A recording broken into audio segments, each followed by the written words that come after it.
Hello സുഹൃത്തുക്കളെ, ഇന്ന് നമുക്കുള്ളത് ഒരു എയർപോർട്ട് പിക്കപ്പാണ്. അപ്പോൾ അതിന് വേണ്ടിയിട്ട് വണ്ടി കഴുകിക്കൊണ്ടിരിക്കുകയാണ്. വണ്ടി നമ്മൾ നല്ല വൃത്തിയായിട്ട് കഴുകിയിട്ടുണ്ട്. തുടർന്ന് നമ്മൾ എയർപോർട്ടിലേക്ക് പോവുകയാണ്. എയർപോർട്ടിൽ ഡൽഹിയിൽ നിന്നുള്ള ഗസ്റ്റാണ്.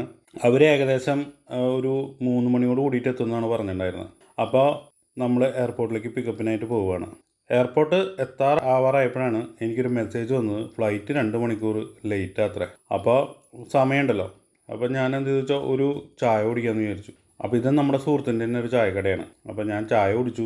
അത് കഴിഞ്ഞിട്ട് പിന്നെ നേരെ നായത്തോടുള്ള ഭാരതിൻ്റെ പമ്പിൽ കയറ്റി ഞാൻ ഫുൾ ടാങ്ക് ഡീസൽ അടിച്ചു. തുടർന്ന് അല്പനേരം ഞാൻ ആ പമ്പിൻ്റെ അവിടെ തന്നെ വെയിറ്റ് ചെയ്തു. കുറച്ച് കഴിഞ്ഞപ്പോൾ ഗസ്റ്റ് വിളിച്ചു, വന്നോളാൻ പറഞ്ഞു. പില്ലർ നമ്പർ 25-ൻ്റെ അവിടേക്ക് വന്നാൽ മതി എന്നാണ് എൻ്റെ അടുത്ത് പറഞ്ഞത്. ഞാൻ വണ്ടി നേരെ എയർപോർട്ടിലേക്ക് എൻ്റെ അകത്തേക്ക് എടുത്തു. ഡൊമസ്റ്റിക് ആയിരുന്നു. ഡൊമസ്റ്റിക്കിൻ്റെ അകത്തേക്ക് എടുത്തിട്ട് പില്ലർ നമ്പർ 25-ൻ്റെ അവിടെ വന്ന് ഗസ്റ്റിനെ ഞാൻ പിക്ക് ചെയ്തു. തുടർന്ന് ഞങ്ങൾ തൃശ്ശൂരുള്ള കേരളത്തിലെ തന്നെ പ്രമുഖ ആയുർവേദ ഹോസ്പിറ്റലായ വൈദ്യരത്നം ഹോസ്പിറ്റലിലേക്കാണ് ഞാൻ ഗസ്റ്റിനെ കൊണ്ടുപോകുന്നത്. വളരെ നല്ല ഗസ്റ്റായിരുന്നു. ഞാൻ ഗസ്റ്റിനെ ഡ്രോപ്പ് ചെയ്തു. അപ്പോൾ ഇന്നത്തെ വീഡിയോ ഇത്രയേ ഉള്ളൂ. അപ്പോൾ നമുക്ക് അടുത്ത വീഡിയോയിൽ കാണാം.